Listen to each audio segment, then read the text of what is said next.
Thank you very much for everybody who's joining me today. I'm really looking forward to diving in and sharing some of the goodness about what we can do with Microsoft 365 Copilot. Specifically, we're going to look at how we can do some customizations and make Copilot a little bit more tailored just for us and our organizations. I like to think of this as the way that you can really get value out of Microsoft 365 Copilot. We've all experienced that $30 per user per month with an annual commitment for Copilot, for Microsoft 365 Copilot licenses. And there's a new option about a month or so old called Copilot Chat, where it also supports a consumption model that allows us to pay based on the number of based on messages that are sent. I have an article where I walk through all that stuff with the consumption model, but I'm going to focus mostly on just why you would do this different, why you would want to customize Copilot, and hopefully answer any questions that you may have. So this webinar is primarily targeted to full stack developers or web developers. This is not particularly for makers or low code or no code people. However, you will still learn stuff if you are not a developer, if you are not a full stack developer or web developer. You will learn stuff if you are a maker, a low code, no code person. If you're a business manager, if you're just a decision maker or something, all those things, this is still going to be useful to you because I'm really not going to dive into any code here. If questions come up, I've got some ready that I can pop out and show you.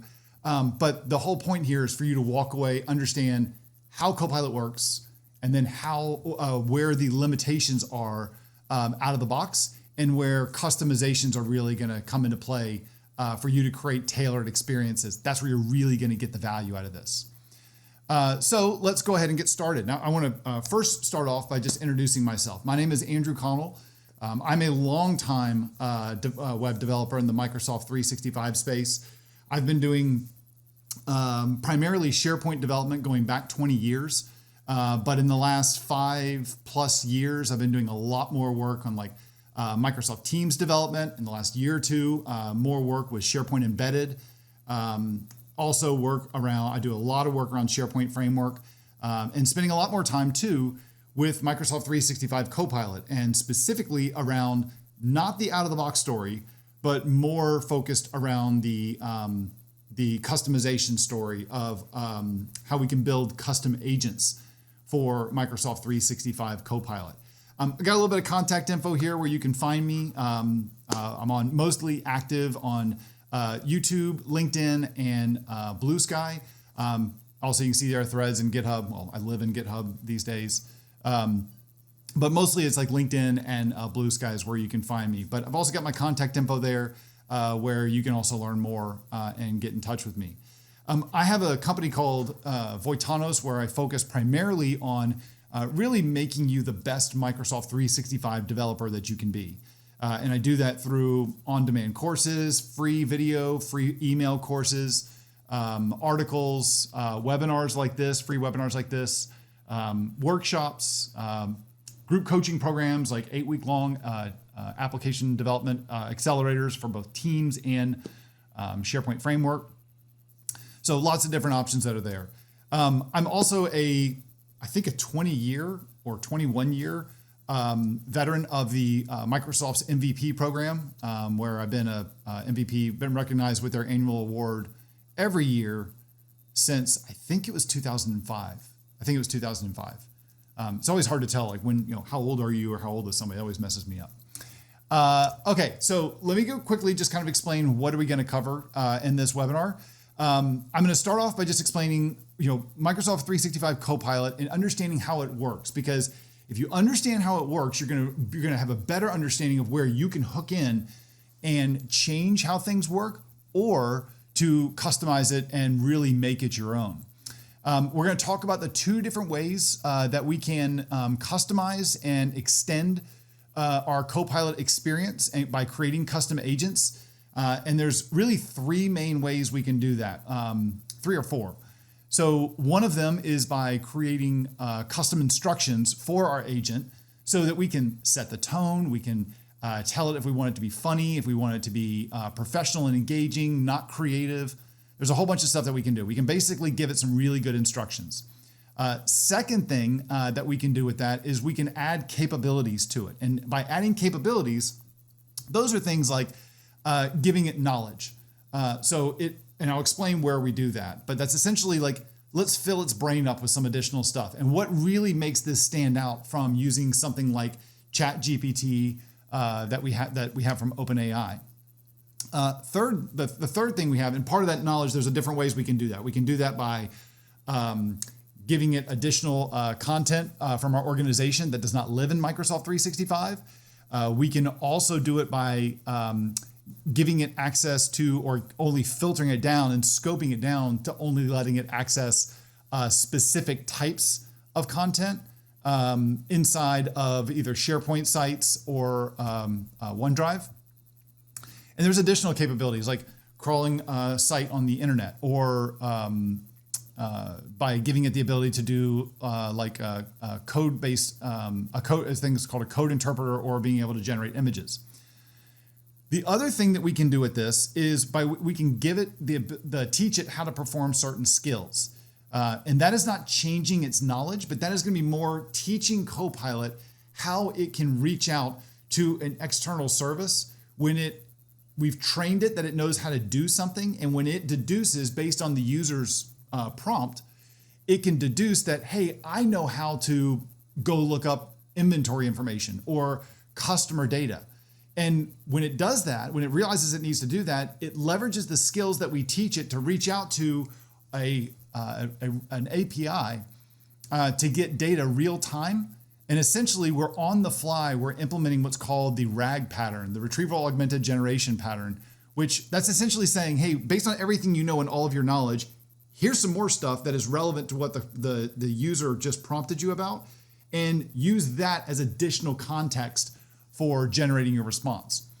The way that we do all of this is we do it through things called agents. So we can create a custom agent, give it its own instructions, knowledge, and skills, and that allows us to create personalized or very specific scenario-specific implementations of Microsoft 365 Copilot.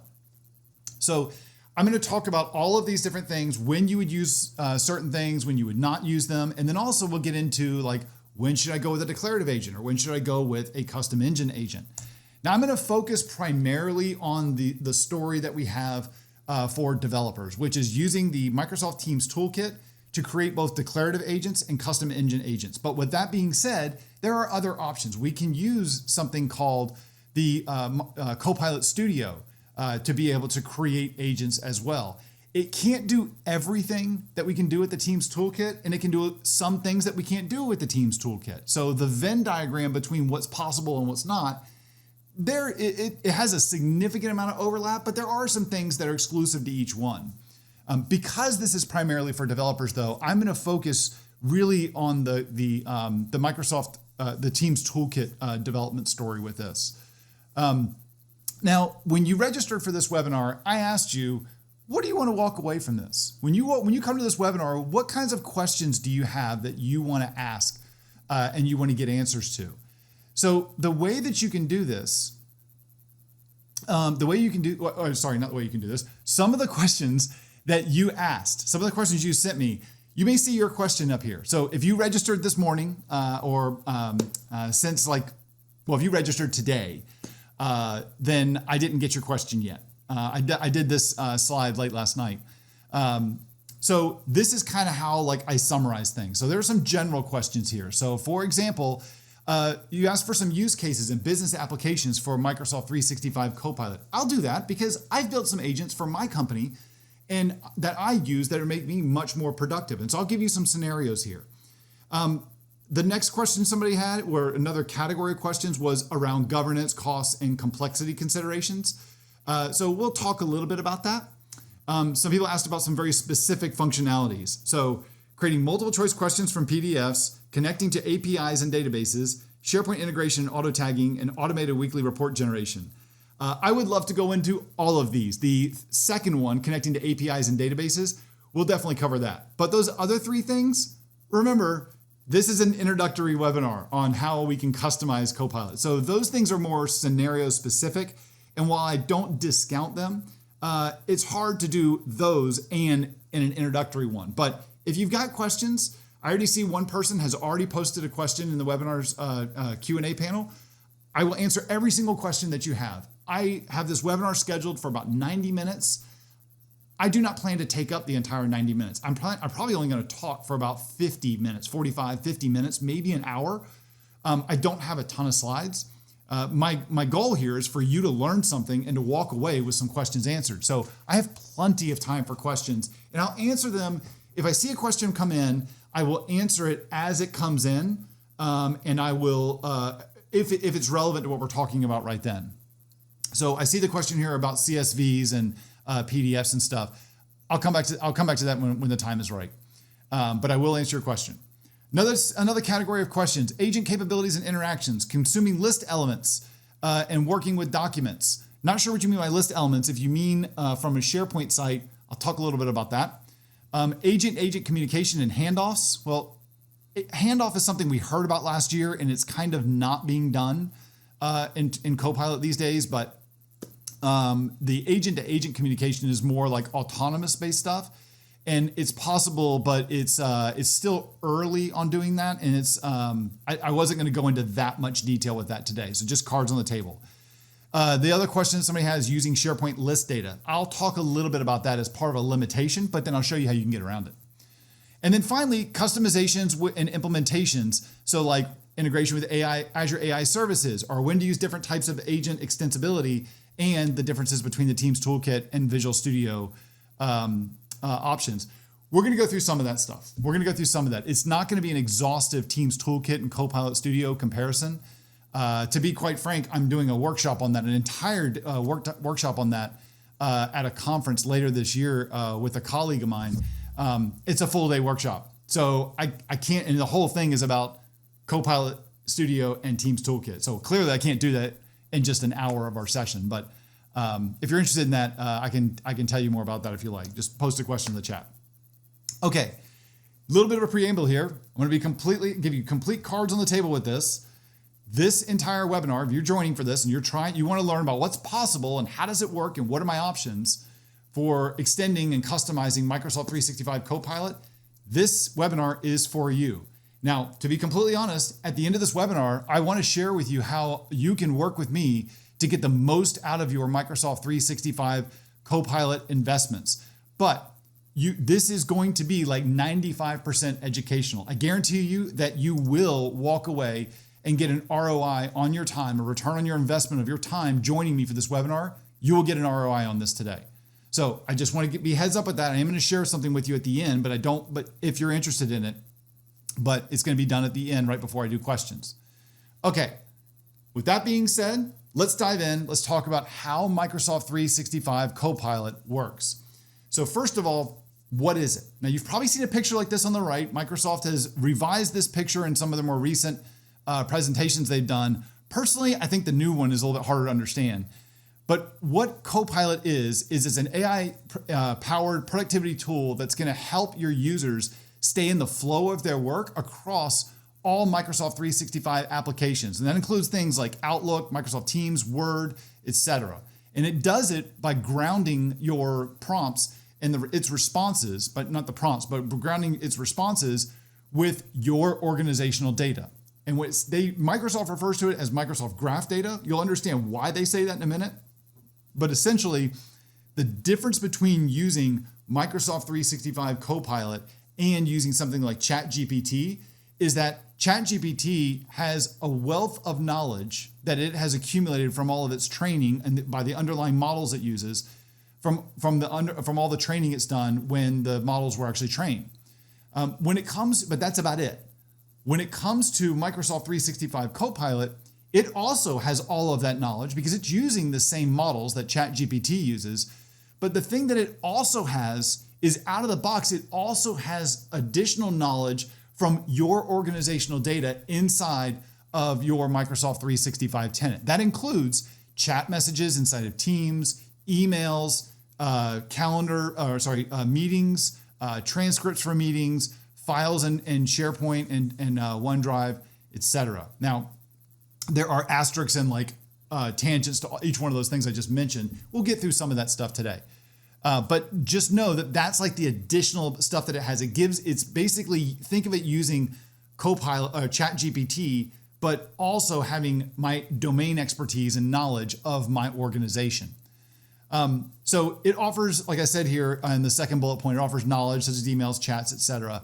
The big thing that it does though is by having access to all that content is that it can then summarize and present in an easier way to understand information related to the prompt from its underlying knowledge plus all of its knowledge that it has from your content in Microsoft 365.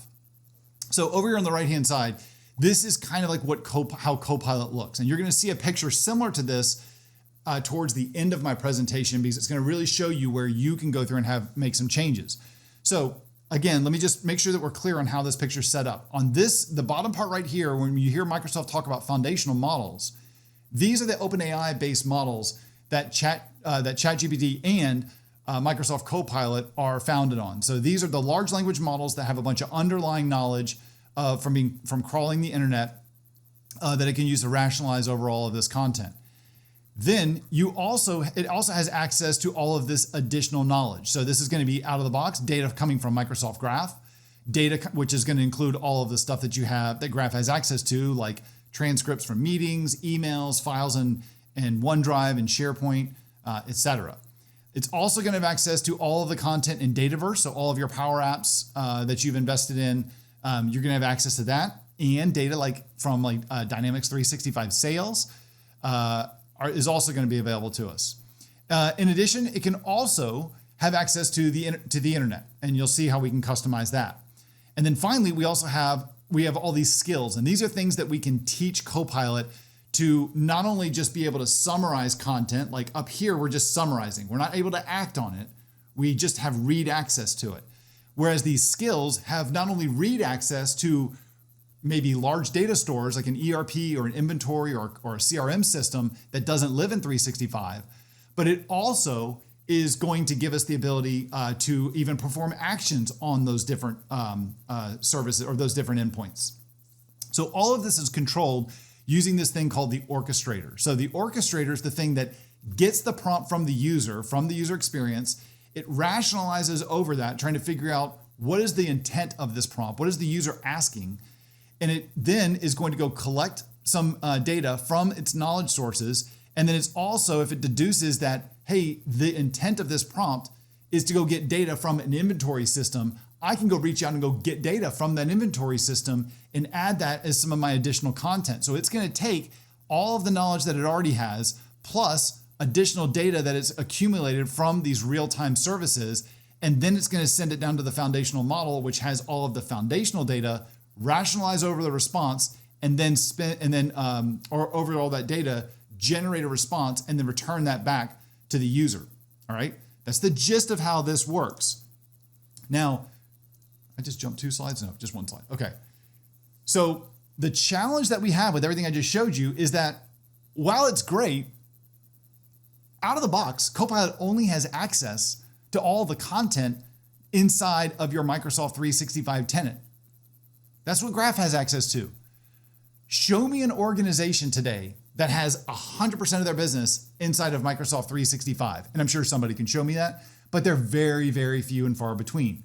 And I'd argue, are you really going to get value out of Microsoft 365 Copilot in spending that $30 per user per month license to get access just to rationalize over all of your data in Microsoft 365? Well, you could, but think about all of the other sources of data that you have in your organization. Maybe policies that are not in SharePoint, maybe transcripts from courses you sell like I do, maybe an ERP system for inventory management and supply chain, CRM system for customer management and relationship management, maybe other sales information, financial information. This stuff doesn't live traditionally in 365.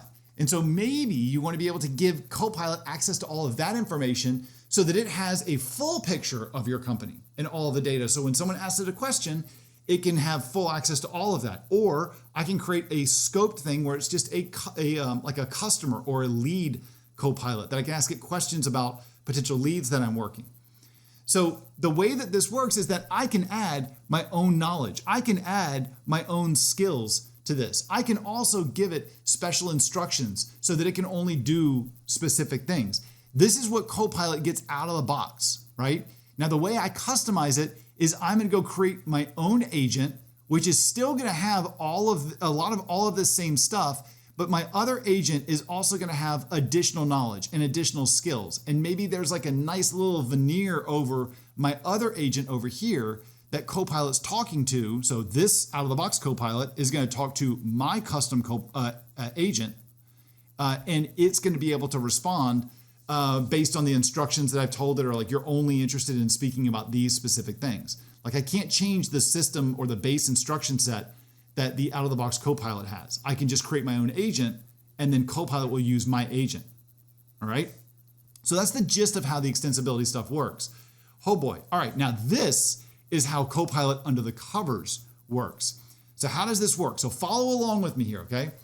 Up here at the top in step 1 here, what Copilot does when a user goes to in the business chat, they're going to send a prompt to Copilot and ask it a question or say something. And then in step 2, you see right here, step 2, Copilot is then going to pre-process the prompt that the user submitted through an approach called grounding. And what that does is that's going to improve the specificity of the prompt so that you can get answers that are more relevant and actionable to the task that you're trying to perform. So the prompt can include text from input files or from content discovered by Copilot. And what Copilot then does is it's then going to send this prompt to the large language model for processing. Copilot only has access to the data that the current individual user that submitted the prompt that they have access to, right? So that's all based on your existing Microsoft 365 role-based access control. Then in step 3, and you'll notice here in the picture that step 3 is not only coming back here and responding from getting all the data from Copilot and then sending it back. In addition, you also see it's getting data from maybe potential plugins or actions, and also from search.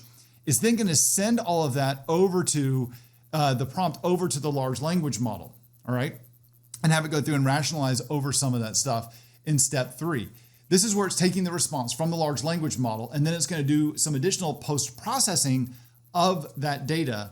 And then this post-processing piece, which you see like listed right here, this is going to include additional grounding calls to Microsoft Graph and do some things like responsible AI checks to make sure that I'm not saying something, or that Copilot's not being asked to do something that is not considered responsible, like maybe hate speech or self-harm or violence or something like that. It maybe is doing other things like security checks and making sure, are you allowed to do what you're asking me to do? It's going to do maybe compliance, maybe privacy reviews, and also some additional stuff that it's going to do it behind the scenes. So after step 3, once it goes through and it's checking for additional data based on what Copilot has responded, so step 3 is still going back to Graph and getting more data that it needs. It then in step 4 that you see is going to come back over here to our large language model. It's going to return that response to the app where the user can then review and assess the response. And then that's where the user is going to get all of their, get the response back from the Copilot content generation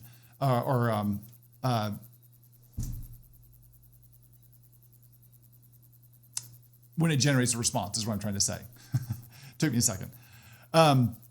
Okay, so that's just the gist of it. The thing is that I want to do as a developer is I want to, over here in this piece where I'm going through and adding in my own stuff, or maybe adding in my own data, when it's going through and fetching this additional data, I want to control that. I want to be able to give it different data sources, not just stuck with Bing or Dataverse or Microsoft Fabric, the entire data platform. I want to give it some other custom stuff that it doesn't know about out of the box. And that's what this is all going to be about today. Okay, so one thing you need to understand, let's think about Microsoft Graph for a second. You might have heard of this thing called the semantic index. So what is this?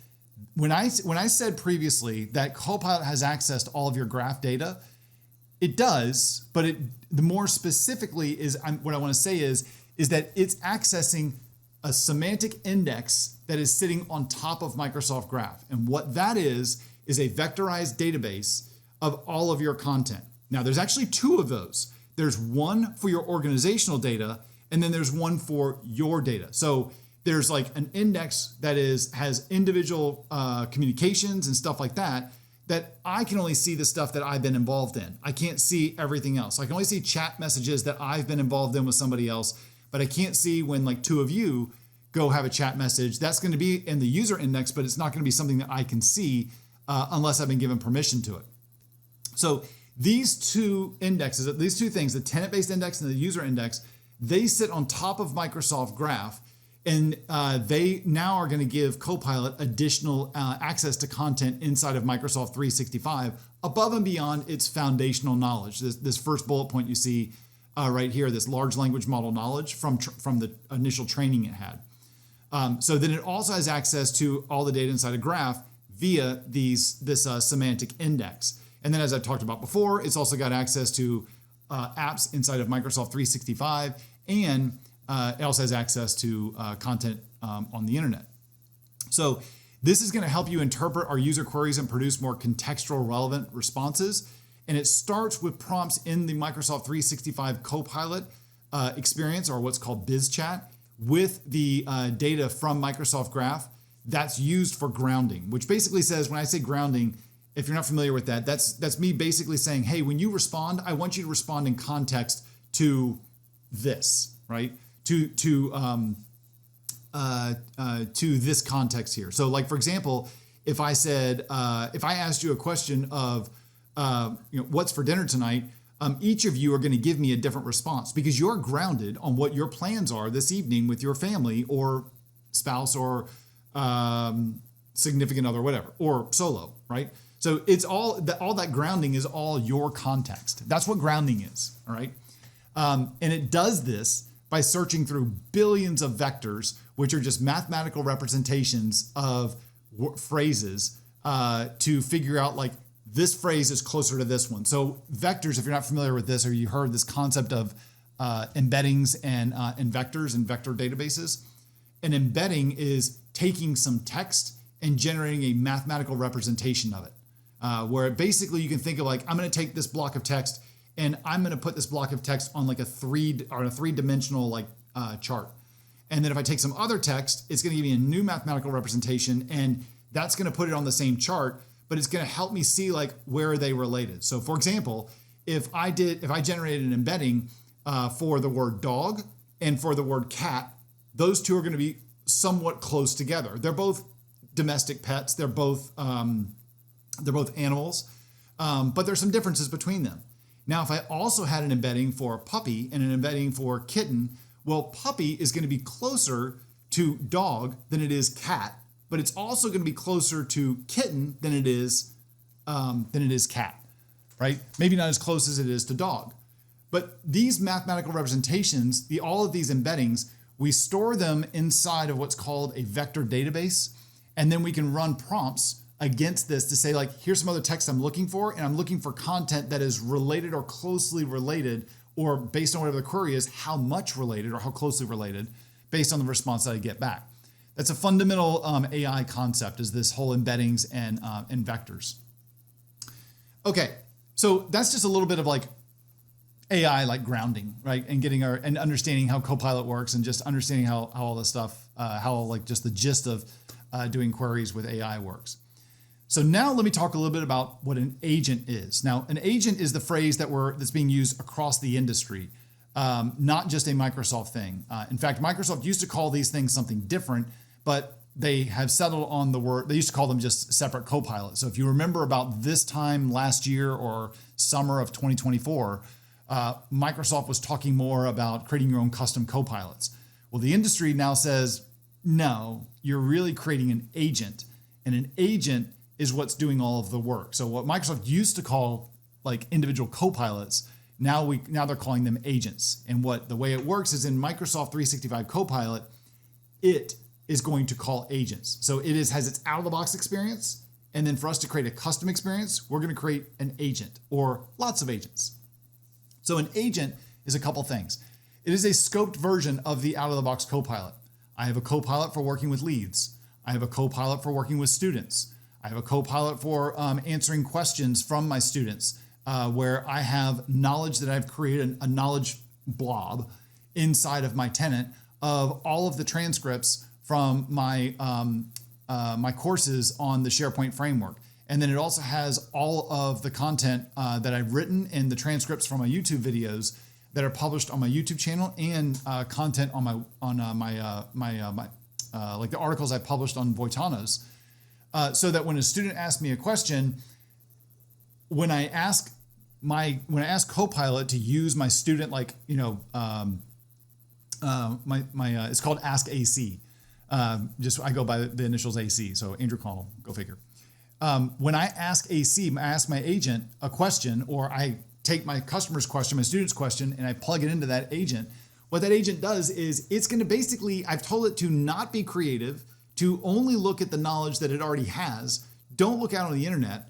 And it's essentially saying, look at all the body of work that I've produced over the last X number of years and come up with an answer. And oh yeah, best thing about it is that because all of that data is well tagged, it's going to respond with, you know, this is how a web part works. And to get it to work as a single page app, here's what you have to do. By the way, I talked about it in lesson number 5 of my course at around 2 minutes, because it knows that from the transcript. So that's how I can go through. I can give that more tailored information to my students, right? Now, I get a response back from Copilot, and I usually go through and I modify it a bit. So it's not all machine generation, and I make sure that I correct anything that's there. But it sure makes it easy for me to go through and figure out, like, I know I've talked about this in my course. Where did I talk about it? Let a machine help me do that a little bit. Still all my information. The idea behind this too is that this is designed to automate and execute some very specific business processes on my behalf. Exactly what I just described, right? So real world scenario. It's going out and looking at all my content that I've given it to go through and do and deduce this stuff. Or as another example, maybe I want, you know, I'm a classic virtual business. I have an email-based marketing system. I have a learning management system where my students can both buy my courses and then watch the courses that they have access to. I have a community where people can ask questions. I have a CRM where I use to track customers and track leads and do a lot of my sales. And then I have all my payment processing information from various data stores like Stripe and PayPal and you name it. I have another agent where instead of me having to go to all these places to figure out what do I know about a particular customer, I can just plug in an email address and the agent knows, oh, here's all these places that I can go find customers. And it goes out and calls all these different APIs and pulls it all in and then sends it back to the large language model for processing, and not going through and getting creative and just saying, hey, this is a student. This is somebody who hasn't bought anything, but they've registered for some of your free courses. They've asked questions in your community. They've dropped comments on your YouTube channel for this video. And so I know, like, oh, okay, John Doe, they're interested in Copilot extensibility. And they used to be interested in Teams development and SharePoint development. Yeah, that's a life cycle I'm familiar with. So that's the kind of stuff that it's helping us do. Now, where do you use these agents? So there's 2 different ways of doing this. There's an in-context experience where you mention the agent in the chat experience to interact with it in a conversation. Think of this as just a bot, an old school bot that we're used to working with inside of Microsoft Teams. So this agent, really, I'm going to mention the agent, and that's how I bring it into the conversation. And it's going to get access to what I ask it. When I send it, when I mention it in the conversation, it treats that as my prompt. Second of all, there's another way you can do this, and this is an immersive experience. And think about this as like a one-on-one chat where I'm just having a private chat conversation with the bot, right? That's what it is with an agent. I'm having an immersive experience where everything I type isn't going to Copilot, it's going to the agent itself, and it's only going to work with that one agent. So when I give it an email address, my custom agent knows I'm looking for data from a customer. It's not going out everywhere else and saying, you can send an email to this person. Like, no. I'm doing research. I'm trying to figure out who this person is. Now, there are 2 different types of agents that we can create. We can create declarative agents and custom engine agents. And I'm going to talk about both of those. But before I do that, we need to talk a little bit more about what is the extensibility landscape and what do I have available to me as a developer. So one of the things that I can do here, when I go to extend Copilot,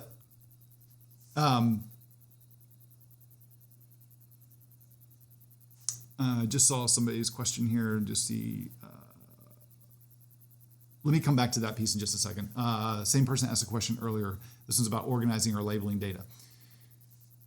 So let's talk here a little bit about how do I extend Copilot. So the way it works is that if you look at my picture up here in the top, this is the user. And what the user does is they're going to ask a question or they're going to prompt Copilot.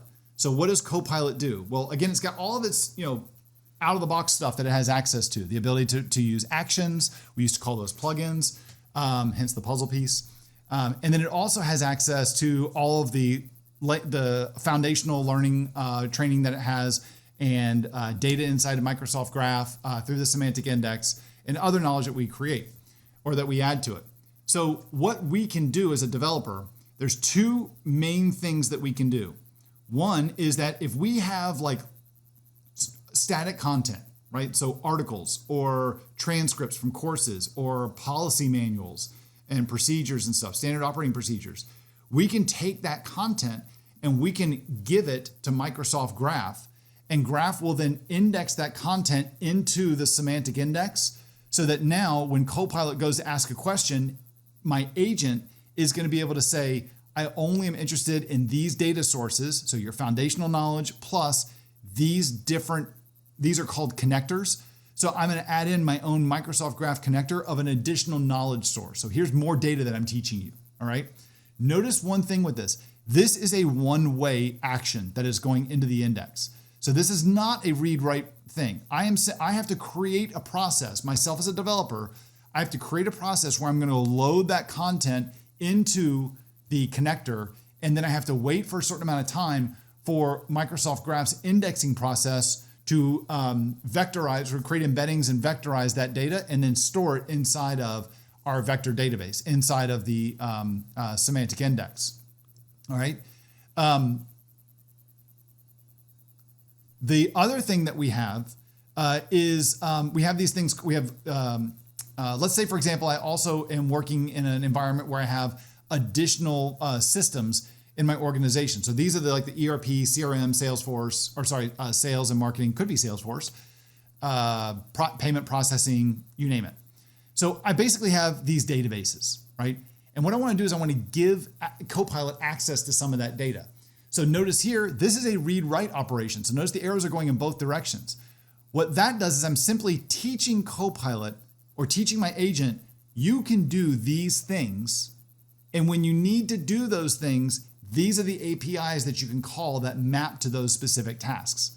So if I say, I'm looking for information that John Doe, or I'm looking for sales information from John Doe.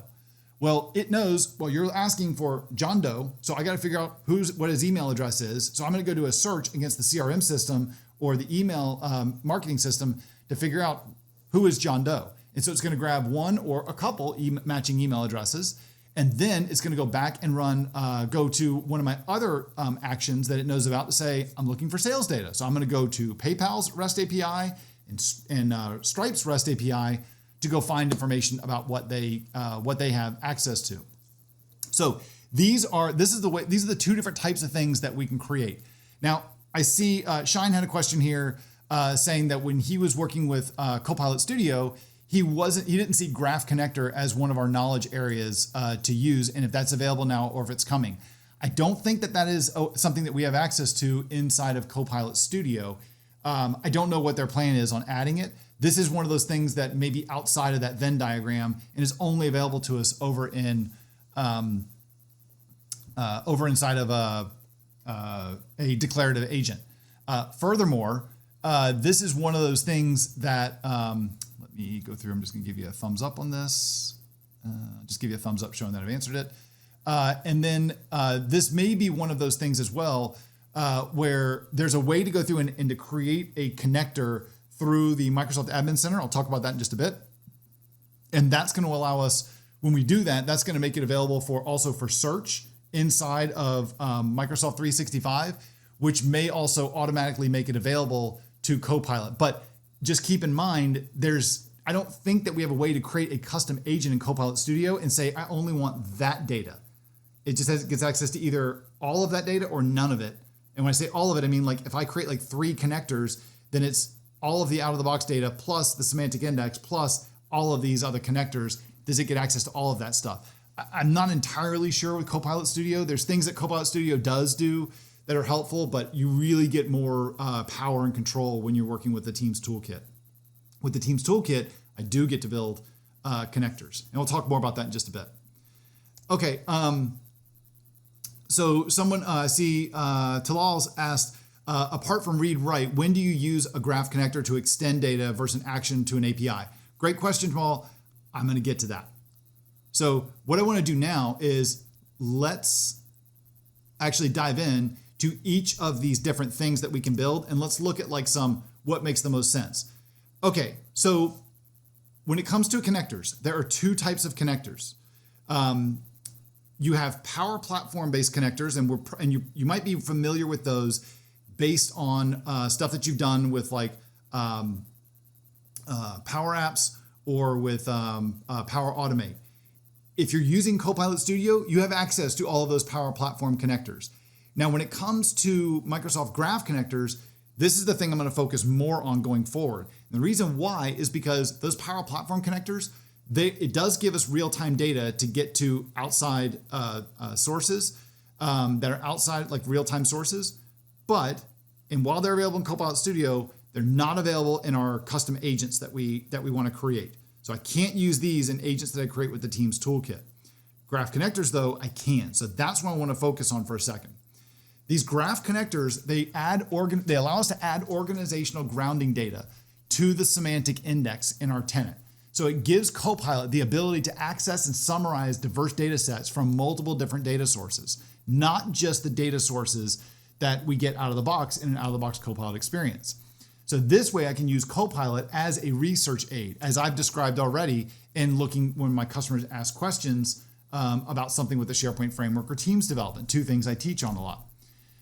It also makes data that does not live inside of my Microsoft 365 tenant, it makes it accessible to Copilot, because out of the box, if I don't create an agent and I don't create a connector, that data that lives outside of Microsoft 365 and outside of OneDrive and SharePoint, it's not going to be available to me. It's not going to be available to me. This, again, it just adds another source, essentially, to Microsoft Graph's semantic index. There are a bunch of pre-built connectors that we have in Microsoft 365 in the Admin Center, where you can create an instance of one of these and then connect it through the web interface. It's under the Search and Intelligence Admin Center.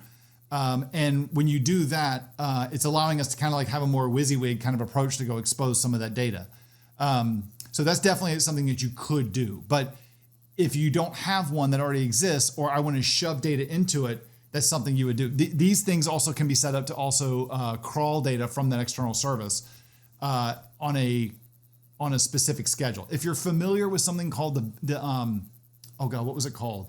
The BDC, the Business Data Connector that we had in SharePoint years ago, that's similar to what these connectors are. Okay, so a graph connector, what is it ideal for? So Talal, this is going back to your question. What is a good example of this? These are really good for long form / unstructured content. So articles, policy manuals, not things that are relational. It's also good for content that is not frequently changing, because I have to push the content up to Microsoft 365, up to the graph connector to get indexed. It's also really good for when I have unpredictable prompts, when I don't know what what the users are going to ask the question for. One of the things that the large language model do a really good job of is like looking at vast amounts of data and then synthesizing it and condensing it down. In addition, it also can summarize content. Or it's also good for content you want to summarize.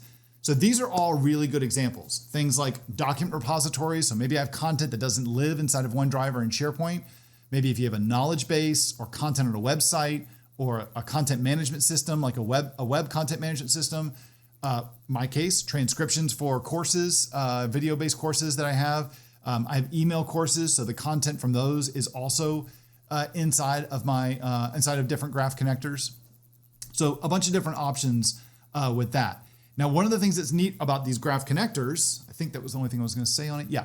So the other thing that's nice is Graph Connector. So going back to, I can't tell what your name is based on this. You asked a question about 10 minutes ago. You said, can we organize or label? So I think it's Anija 24. You say, can we organize or label that data so that we can turn on or turn off access today within the semantic index and the tenant index? The answer is yes. The way you do this is that when you create the process of creating a graph connector, what you end up doing is you create a schema inside of Graph, and part of that schema has a bunch of properties. And then there are also some well-known properties that you can say like, hey, this property actually maps to this well-known property. And that's what helps Copilot like use common responses. So like it always wants to know what a title is. And I may not have a property on my data set called title. It may be name, or it may be like product name or something. So what I do is I create a property on my schema called product name, and then I map it to a well-known label called title, so that when Copilot synthesizes its data and it needs to reference it, it'll use that label. I think they're called semantic labels. I forget off the top of my head. But as part of my process for when I take that external content and I give it to Graph, one of the things I can give it is not just the data, the raw content, not just the metadata, the properties that it should map that I've created in the schema, but I can also give it an ACL, an access control list. And what that does is it says who does and does not have access to this content. That's how I can security trim content out and keep people from actually accessing it. The other thing that I can do with this too, which is actually pretty cool, is I can even define activities. So let's say, for example, I have a standard operating procedure, and in my system, my external system where people use that content, maybe it, or better example here, because this is what I'm working on right now. In my course, a webhook will be emitted when someone watches a lesson from one of my courses. So I have a course on the SharePoint framework. It's like 41 hours long, about 200 different video lessons. It's a lot of content. What's the most popular stuff that's in there? Well, if it's content where I talk about a similar thing a couple different times, but one video is more popular than others, what I would like to do is give that as a signal to the semantic index to let it know, like, this piece of content is more popular than that piece of content, which is gives it more relevance. So what I can do is that I can periodically update the semantic index and tell it different activities when things are either accessed, they're read, or they're shared, or they're updated.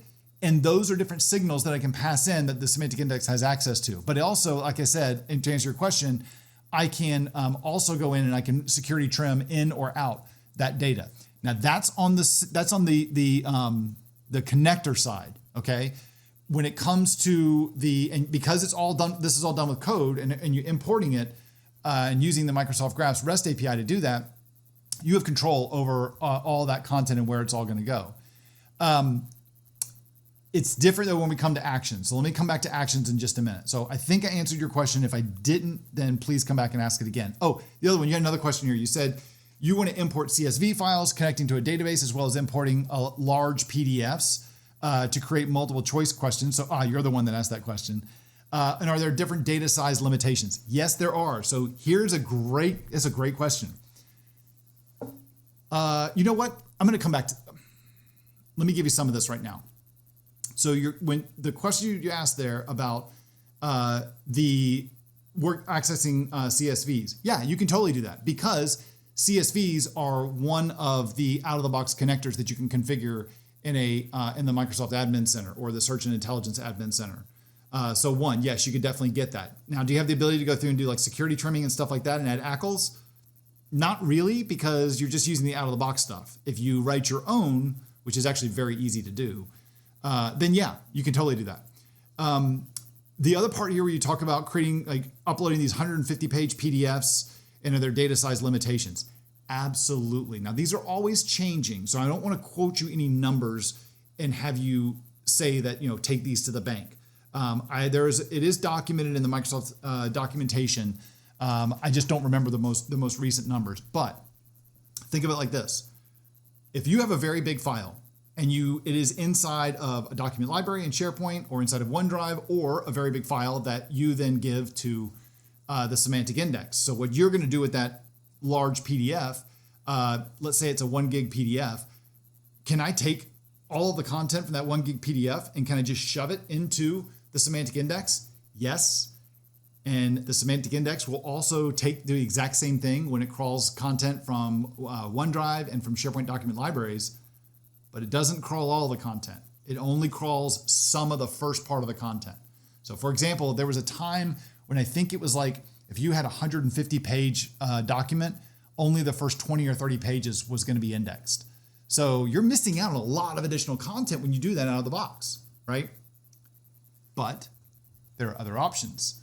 Like for example, if it was really important that all that content got indexed, and here's what you could do.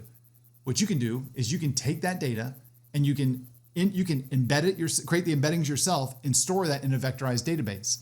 That's called Azure AI Search. That's one of the Azure AI services that are available to us. And then when you create your agent can then either use the REST API that you create to go get data from Azure AI Search, or you can just, and then you could query that to pull that data back. And however much data you have in there, I mean, you just use more resources, but because it's consumption based, you just spend more on Azure AI Search. And now you have access to all of that content and you can export that. You can then get the responses by, if there's a prompt, you create an embedding from the prompt, you pass that embedding as a query over to Azure AI Search. It looks at these big files that you've uploaded, big blobs of content that you've imported into Azure AI Search. So now you've got you have a database that has indexed everything. It's not in the semantic index, but it's in the Azure AI Search index, has indexed everything. I can query that and take the results I get back and hand that as part of my what my plugin is going to do, or my action is going to do from one of the skills that we're going to look at in just a minute to give me additional data. That is something that we can do with Copilot Studio, where Copilot Studio does allow me to connect to an Azure AI search implementation, a resource that's been created, one that I've generated for this. So that is something that you can do.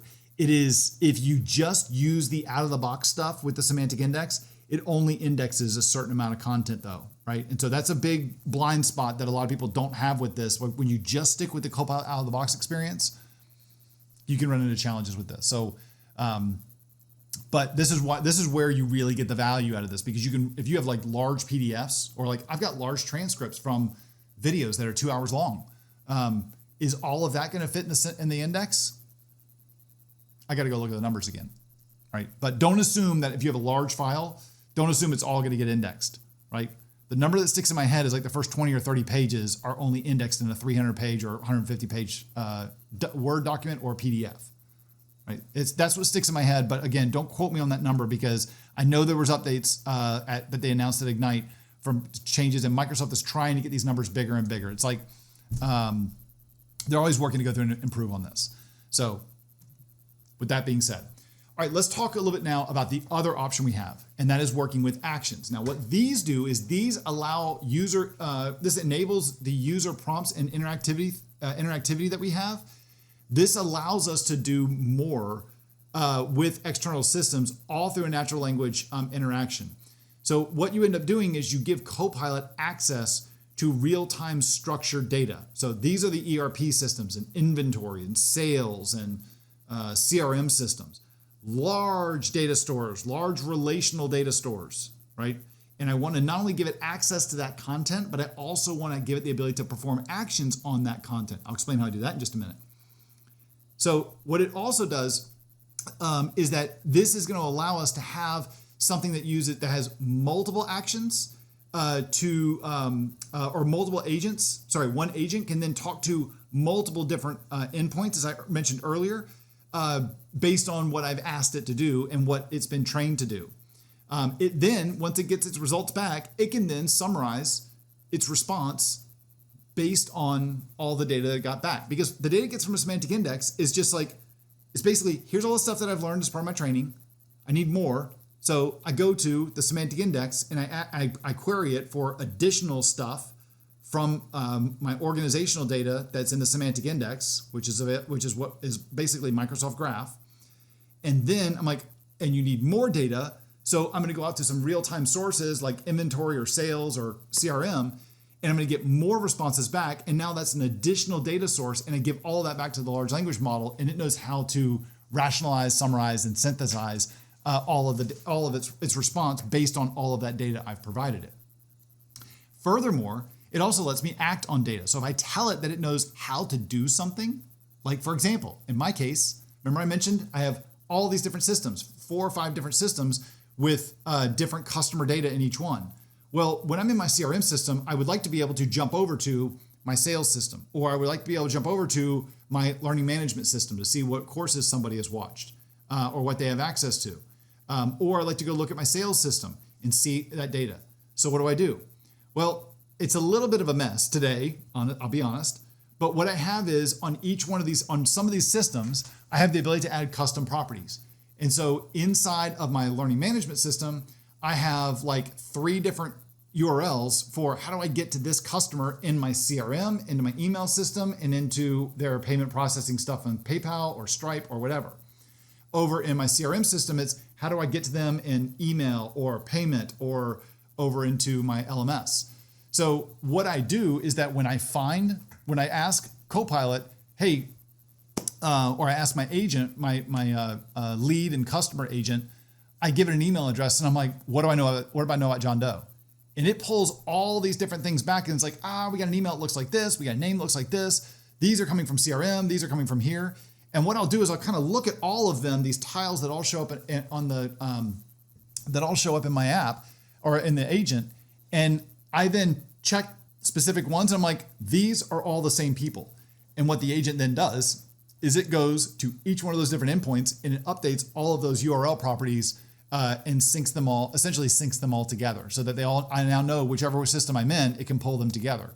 It also makes it easier for it in the future because I've given it instructions to, when you go look for somebody and you find who that person is, now that's their URL inside of like CRM. Go look for that same URL on that property on these other systems, and without trying to do some lookup, make a very specific like where clause instead of like, a like kind of condition. Okay, all right, we've been going for about an hour here. I got a couple more things I want to get through and share with you on this.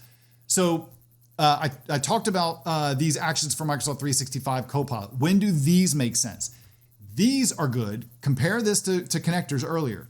These are good when I need to get access to real-time data, so I don't have to index it. This content is never indexed and ingested into the semantic index. I get it real time. It's also good for frequently changing data, relational data, and large scale data sets. So for example, like the question I had earlier, 150 page PDF or a 10 gig file. So I'll give you some examples at the bottom here. What's cool about this too is that these skills that I'm defining this is where it allows me to really open up access over to stuff that's inside of different Azure AI services. I could use Azure AI Document Intelligence. I could use Azure AI Search. And there's a whole bunch of other services that Microsoft provides as part of Azure AI and the new Azure AI Foundry like ecosystem thing that we have there. So this is where stuff gets really cool with these different actions of things that I can do. And all these are just REST endpoints that we're going to essentially advertise over to Copilot. Now, those are the 2 things we can build: connectors and agents. Sorry, connectors and actions. So connectors are, I'm giving you more knowledge. Actions are, I'm teaching you skills to get data real time. How do I use these? I do this through an agent. Now I do this through an agent, and there's 2 kinds of agents we can create. One type is a declarative agent. Now what this is really just a series of YAML files and JSON files to describe my API endpoints. They could be secured endpoints, they could be anonymous. It's also going to help me describe what actions are available to me and what they can do from those different endpoints. It's going to allow me to define the instructions that I want the agent to have. It's going to allow me to define the different capabilities that it can do. In other words, what knowledge sources it has access to, etc. These things are always going to use the same orchestrator foundational models and the different and the different AI services that power the out-of-the-box Microsoft 365 Copilot and Business Chat. So all we're doing is we're basically just customizing and either giving it a scope with instructions or we're giving it access to just specific data or specific real-time skills. This allows us to give our users a custom experience without the need to write a bunch of code to do this. Furthermore, back to the question I had earlier about like the permissions and stuff. I explained how you can give ACLs to the Microsoft Graph connectors when you're uploading content. I can do not the same thing when it comes to actions, but I'm going to know who the user is when I send the prompt over to, when Copilot sends the prompt over to my REST API to go get data from my CRM system. And in the code, I can figure out, does Andrew have access to look at all customers or just the customers that he's worked with? And I would only return those back. So I basically can implement my own security trimming of what I do and don't have access to. These agents can be created and used privately in my organization, or I can create these and publish these for anybody else to use them. And that's what Microsoft is doing now. They're creating these like sales agents and a meeting agent. They're creating these public ones and they're making them available to us to show you what's possible. The end users can see these declarative agents on the right side of Microsoft 365 Copilot, both inside of like office.com/chat and inside of the business chat experience if you have the Microsoft 365 Copilot. So the intended use for these declarative agents, this is a custom chat experience, all right? Now, what do I need to do this? In order to use a declarative agent, the person building it and deploying it and using it, or other people who are going to use it, they have to have a Microsoft 365 Copilot license. That is the $30 per user per month, US dollars, with an annual commitment, okay? Now, the other thing that we can do is, well, what if I don't want to leverage all of Microsoft stuff and maybe I want to use a different model? For example, the large language model that Microsoft uses today is the GPT-4o. What if I didn't want to use 4o? What if I'm writing content? And what if I want something that's a little more suited for long form articles, right? Well, the Claude models from Anthropic are a lot more suited for that. Or maybe there's models that are better for generating images and generating like infographics.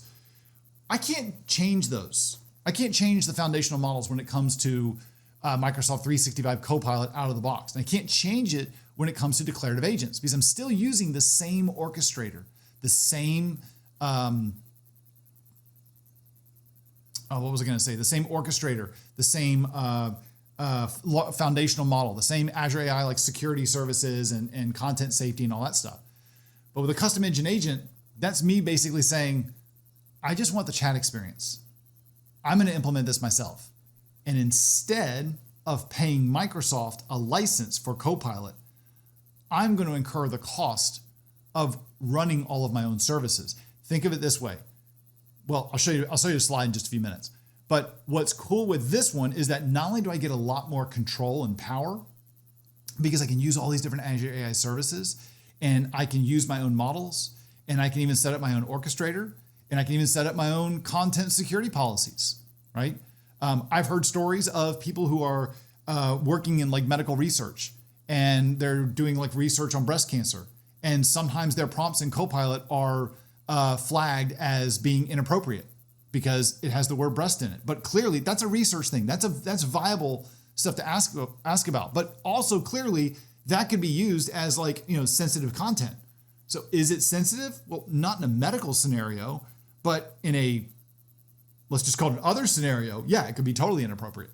So if you want more control over that, you can't change those dials and everything that Copilot has, right? That's out of the box. But if you do a custom engine agent, you're in full control. It's like, hey, look, I want the experience. I want users to have the same experience they do with other agents in Copilot, but I want to be in control of that data they get back. All right. What's cool about these custom engine agents? You don't need any licenses to use this because when these things run, you are getting the chat experience from Copilot and the users are getting the same experience that they do from like out of the box Copilot and declarative agents. But the services that run them and implement them, we're not using what Microsoft gives us. Instead, as the developer, I'm responsible for paying for those services. So I would have like models created and deployed in the Azure AI Foundry. I would have maybe my own Azure AI search where I'm not using semantic index, but I'm using Azure AI search just to index and vectorize all of my content, etc. So these are really cool. These are very powerful. Gives us a lot more control, but it also means by more control, I'm responsible for paying for it myself. But I've heard a lot of stories here about where people are actually saving a ton of money by creating custom engine agents instead of doing declarative agents. When does it make the most sense? It all depends on the scenario. Now, the question then comes in, as I just said, what am I supposed to do? It depends. What should you build? Now, Microsoft has a slide that looks similar to this. I've changed some stuff because I don't think that their stuff really reflects exactly what's going on. So here's how this works. Over here on the far left-hand side, this is the business chat section. This is what you get. Think of this as out-of-the-box Copilot. What do you get? So these bluer things, this is like the base stuff. So I'm getting access to the foundational model, GPT-4o. I'm getting access to the orchestrator that Microsoft has created for Microsoft 365, and that's the thing that does all of the AI, responsible AI, security trimming, and it knows how to go look at a prompt and knows to go to this action for a skill and go get data from this graph connector for knowledge. It knows how to do all of that stuff. It then is going to be available to me in all of the Microsoft 365 apps, and to use it, I have to be a licensed user from, it says Microsoft Identity, but basically that's just Entra ID, right? I have to be a licensed user in my tenant, right? It also does have access to data, additional data from the semantic index. Now, what if I want to go custom? Well, what I can do is I can create my own custom prompt instructions. And this is a text file that basically just sets all the ground rules. So if you've used ChatGPT and you're like, you're an expert at SEO for articles. I need you to look at I'm going to give you the content of an article. I want you to suggest 5 potential article titles. Each title should factor in or incorporate one of 3 of the most popular emotions to get someone to click on the title to go look at it. I think it's curiosity, fear, and I forget what the third one is. I always forget the third one, but it's like curiosity, fear, and like excitement or something like that. If you use 1 or 2 of those, it's more likely to get a click. That's why you see all these sensational titles on YouTube and on different articles. So you can say, hey, give me some suggestions for this. So that's like that's what a prompt is when you're telling it, kind of like you can do, this is what you can do. The rules about this are you should do 2, these are the 3 emotions. You should use 1 or 2, but not all 3. The titles should be between 50 and 60 characters long. If they're going to be articles, if there are YouTube videos, there's different rules. I also need descriptions. And here's some keyword. You should use very popular keywords, and give some examples, etc. So you give it all of that kind of stuff. You can put all that stuff in your instructions. You also can create actions, right? And those actions, that's where I can go to those real-time data sources. So we talked about CRM, Salesforce, etc. We also then can add additional data as a graph connector. So we can have additional data that's going to be grounded here. These other things that you see like triggers, what are these things? So triggers are going to help Copilot take proactive actions and facilitate different automations, right? So an example would be like an event or a message that is going to prompt Copilot to do a very specific thing. That's like, it's going to say like, oh, hey, look, this is going to trigger me to go get data from this specific system. I can't customize that so much with a declarative agent. I can't do anything with that when it comes to the business chat. But in my instructions, I can tell Copilot that you know how to do these things, and that's coming from this plugin or from this action. The orchestrator is then going to be responsible for overseeing and synchronizing all of the pre and post different processing of the user's prompt and across foundational models and knowledge and all the different actions. Now, when I want full control over stuff, that's where a custom engine agent comes into play. And notice here, the big thing is why am I not having to pay for a license for it? Because I'm not paying for their orchestrator or their foundational model. I'm responsible for creating my own model or using my own model. I can bring my own model, or I can use models that are inside of Azure AI Studio. Maybe I don't want to use Azure AI Studio. Maybe I want to use Google Gemini. Maybe I want to use the stuff from AWS or Anthropic or from Hugging Face. I can do that with custom engine agents. The semantic grounding, I'm the one that's going to be responsible for go get all that different data. Sure, I could use an API to go query data from the semantic index or from different data sources, different graph connectors that I've created, or stuff that doesn't live inside of a connector. And that is data that lives somewhere else that's been indexed. Like, for example, back to the question earlier, Azure AI Search. I can define my own triggers. I can go through and build my own implementation of how I'm going to go get all this data. The way that we can do this with plugins or actions inside of declarative agents, we follow a specific schema and a specific pattern because that's what the orchestrator is going to expect. But when I'm in control, I can do whatever I want, right? I can also go through and build my own custom user experience with this. I can have it be people that are in Microsoft Intra and licensed through Copilot, or I can just make this work on my public website. This is all up to me because it's all running not inside of Microsoft 365 Copilot, it's running in mine. It's running on my resources. When a user goes to use these different things, they can't tell a difference between either one of these. All they see is a list of agents they have access to, and they can @mention them or go in the immersive experience. This is simply an implementation detail that we as developers have control over. So custom engine agents, that is not a Copilot Studio thing. That is something that you do with Teams Toolkit, okay? All right, so what do you need to do to be able to do this stuff? Well, this slide here just kind of walks through all of the different things that you can end up doing that you need to be able to start doing development for Microsoft 365 Copilot extensibility. So you are going to need to have a Microsoft 365 tenant with Copilot. There are some limited preview options available in the Microsoft 365 developer TAP membership. Most of the time, you're going to end up needing a base 365 license. So there's a ton of them that are available here, but like you can even get something as low as the Microsoft 365 Business Essentials or Business Basic license, which is $6 per user per month with an annual commitment. And then you usually also need this Copilot license, but the new Copilot chat experience has a metered option where I pay per message. I have an article on that. If you're interested, just post a question in the chat. I'll pull a link to it and I can drop it in the chat for you to go take a look at. But I show you how to walk through that. I will tell you though, in my experience and from what I've seen, the metered approach for using Copilot, in the article, I kind of walk you through some scenarios.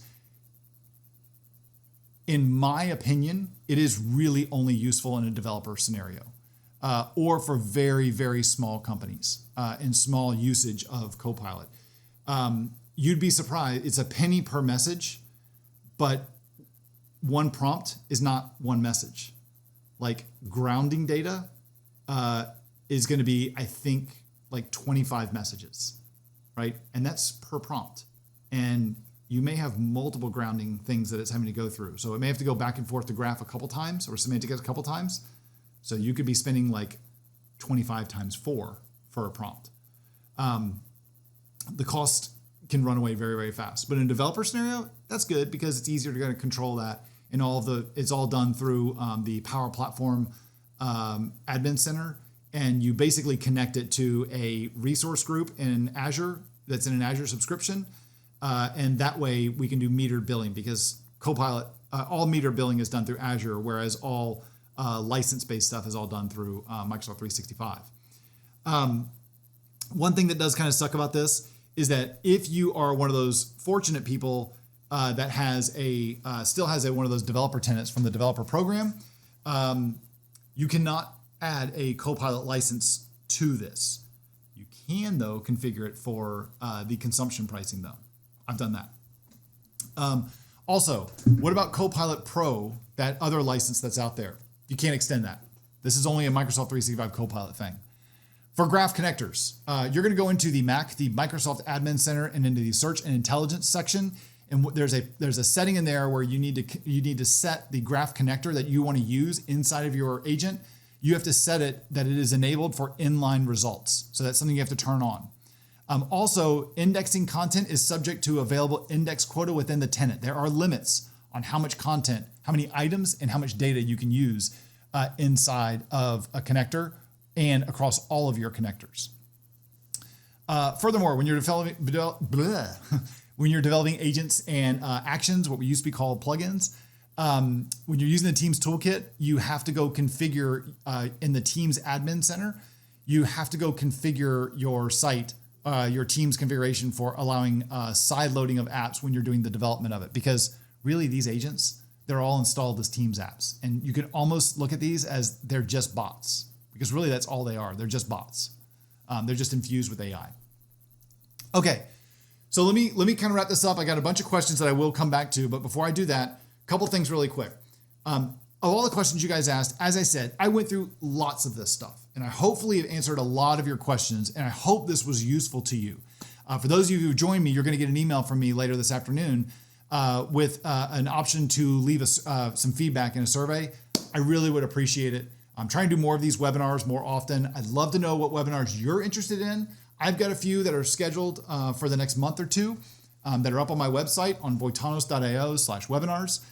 Again, that link will be in the email that you get. I would love your feedback.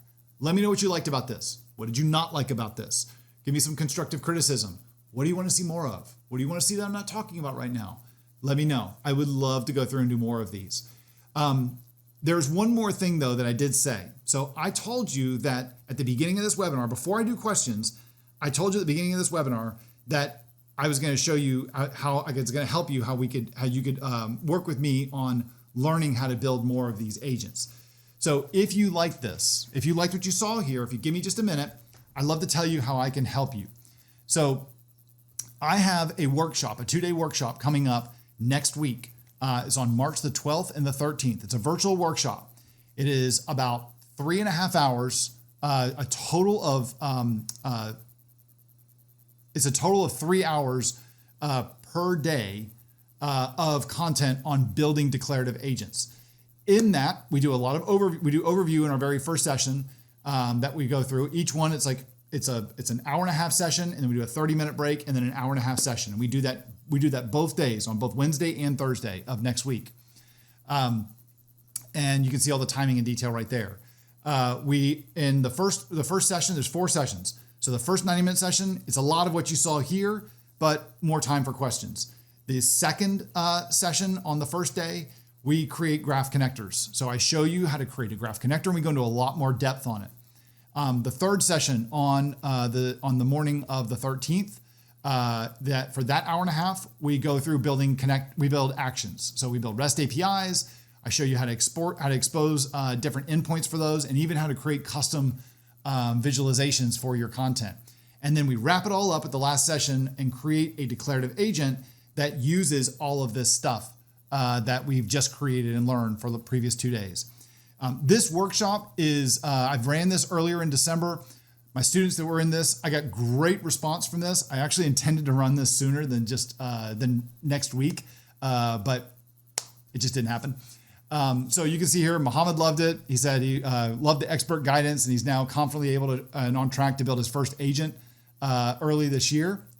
Same thing from Akshay. He said he loved the time that we spent on this initially, like what I did today, and higher level constructs and why and how the extensibility of Copilot.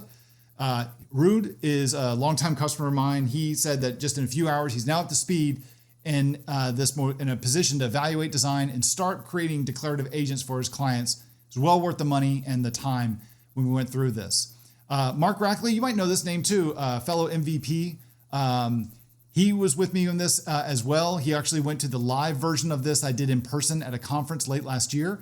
I'm actually doing this workshop at not only virtually next week, but I'm also doing it at 2 upcoming conferences, at the Microsoft 365 Community Conference in Las Vegas in May, and I'm also doing it at the TechCon 365 conference in Seattle in June. You can learn all about that stuff if you look at the footer of the email that you get later today. There'll be links for those with discount codes that you can use. I do those as full day workshops, in-person workshops at those conferences.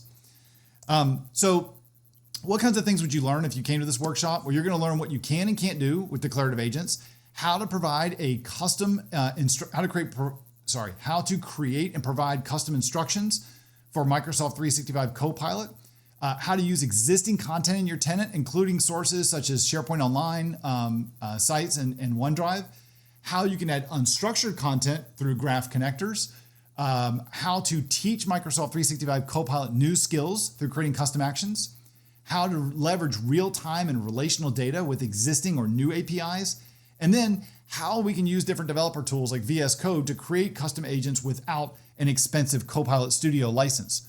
Those Copilot Studio licenses, it's $250 per month for 25,000 messages. If you think you're buying one of those message packs, you're crazy. I see people buying lots of those. So it's not just $200 a month.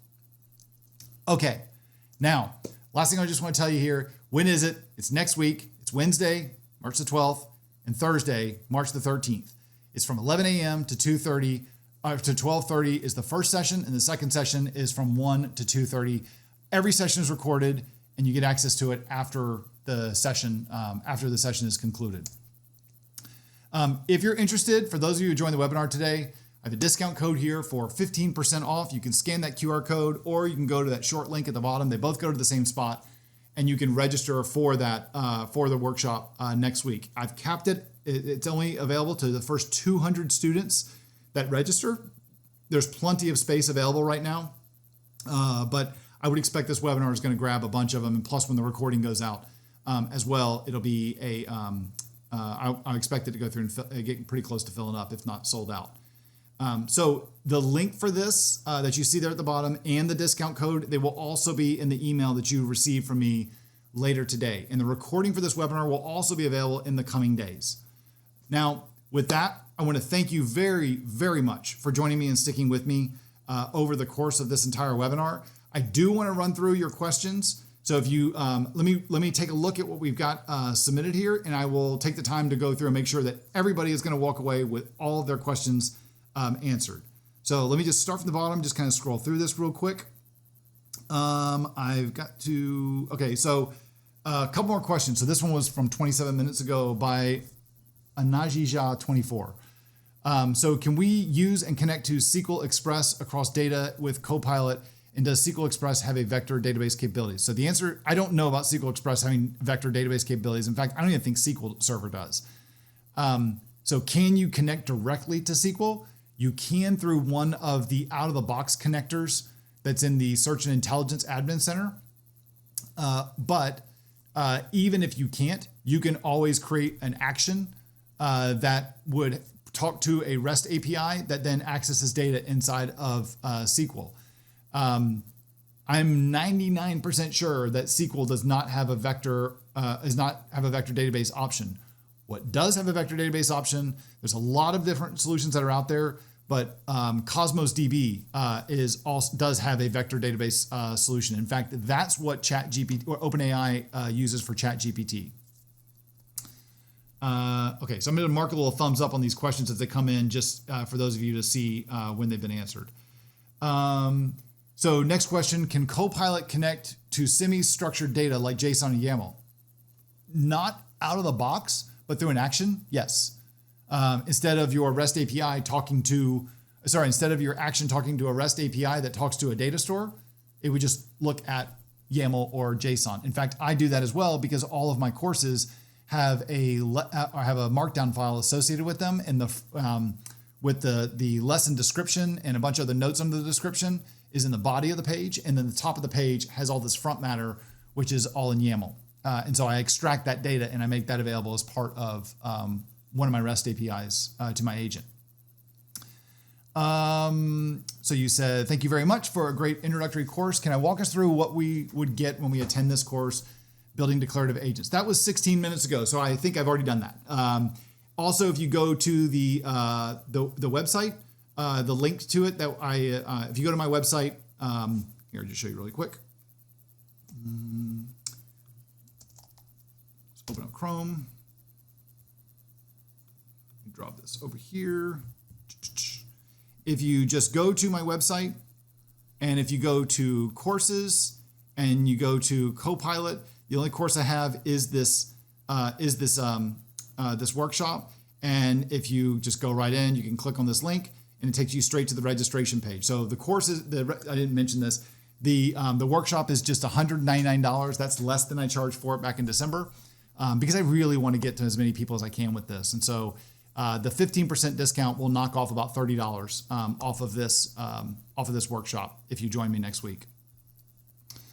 So if you go to the site though, there's a whole bunch of information on the site about what you learn, what you're going to get, and there's even a bunch more testimonials that I didn't go through that you can read from some of my students that attended this last December. Someone asked, is it legal? Isn't developer for non-production purposes? I don't know what you mean by that. I'm assuming you're referring back to my slide when I said how you can use Copilot and how you can do development. You can use one of the developer tenants from the Microsoft Developer Program.